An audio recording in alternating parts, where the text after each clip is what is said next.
Merdeka Belajar adalah kurikulum yang berisi pemahaman dari gagasan dan prinsip pendidikan Ki Hajar Dewantara, KHD. Menurut KHD, mendidik dan mengajar adalah proses memanusiakan manusia, sehingga harus memerdekakan manusia dan segala aspek kehidupan baik secara fisik, mental, jasmani dan rohani. Pendidikan yang baik harus kontekstual dengan zamannya. Pada siswa sekolah menengah pertama, SMP, gawai dan teknologi sudah menjadi bagian dari kebutuhan.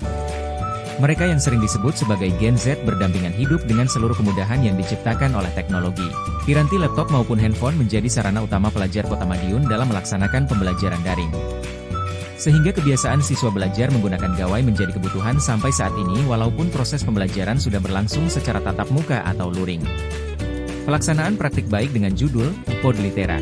Podcast untuk meningkatkan literasi digital siswa SMPN 12 Madiun, dilatar belakangi oleh observasi terhadap dinamika pembelajaran bahasa Indonesia di kelas. Metode pembelajaran ceramah yang selama ini dominan seringkali membuat siswa merasa jenuh dan kurang berpartisipasi aktif. Di sisi lain, Kota Madiun telah menginisiasi program penyediaan Ceromebook untuk setiap siswa, membuka peluang besar untuk mengintegrasikan teknologi dalam proses belajar mengajar. Melihat potensi tersebut, serta tren penggunaan podcast sebagai media pembelajaran yang semakin populer, maka terpilihlah topik Podlitera sebagai upaya untuk menghadirkan inovasi dalam pembelajaran bahasa Indonesia.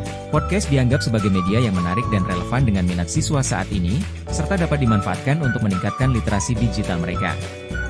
Dengan demikian, diharapkan melalui Podlitera, siswa dapat belajar bahasa Indonesia dengan lebih menyenangkan, aktif, dan sekaligus mengasah kemampuan digitalnya. Podlitera, singkatan dari podcast untuk meningkatkan literasi digital, merupakan sebuah praktik baik yang sangat relevan dengan kebutuhan pembelajaran di era digital.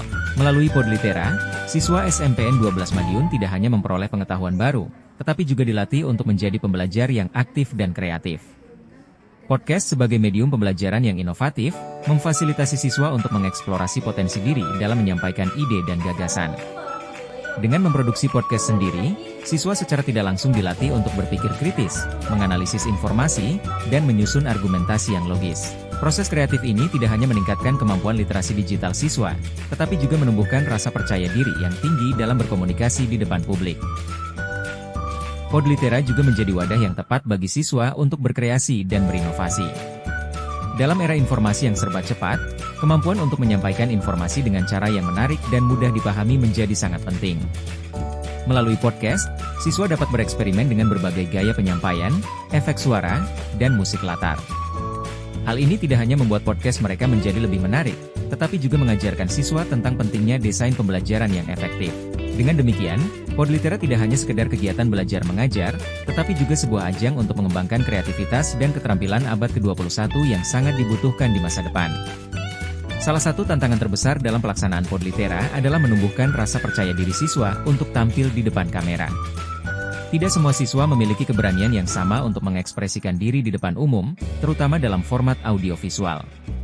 Ketakutan akan penilaian, kekhawatiran terhadap kesalahan, dan kurangnya pengalaman menjadi hambatan yang signifikan. Selain itu, melibatkan seluruh siswa SMPN 12 Madiun dalam kegiatan Podlitera juga memerlukan perencanaan yang matang. Koordinasi yang baik antar guru, siswa, dan seluruh warga sekolah menjadi kunci keberhasilan. Untuk mengatasi tantangan tersebut, beberapa langkah strategis perlu dilakukan. Pertama, perlu diadakan kegiatan-kegiatan yang dapat meningkatkan rasa percaya diri siswa, seperti latihan berbicara di depan kelas, role playing, dan memberikan umpan balik yang positif. Kedua, menciptakan suasana yang aman dan nyaman bagi siswa untuk berekspresi.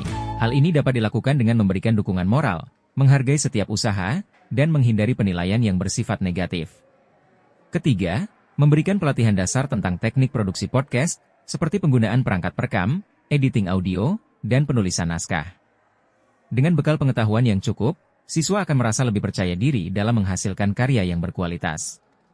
Untuk menjadikan Podlitera sebagai ajang tampil dalam kegiatan literasi setiap hari Selasa, perlu disusun strategi pelaksanaan yang efektif. Pertama, setiap kelas dapat diberikan kesempatan untuk memproduksi podcast secara bergiliran.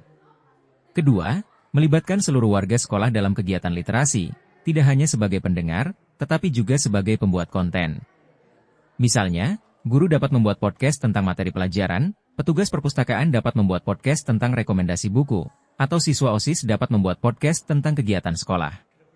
Ketiga, membuat jadwal yang jelas dan konsisten untuk produksi dan penayangan podcast. Dengan demikian, seluruh warga sekolah dapat mengikuti perkembangan Podlitera dan merasa terlibat secara aktif. Dulu, saya agak malas belajar bahasa Indonesia. Materinya terasa sangat membosankan.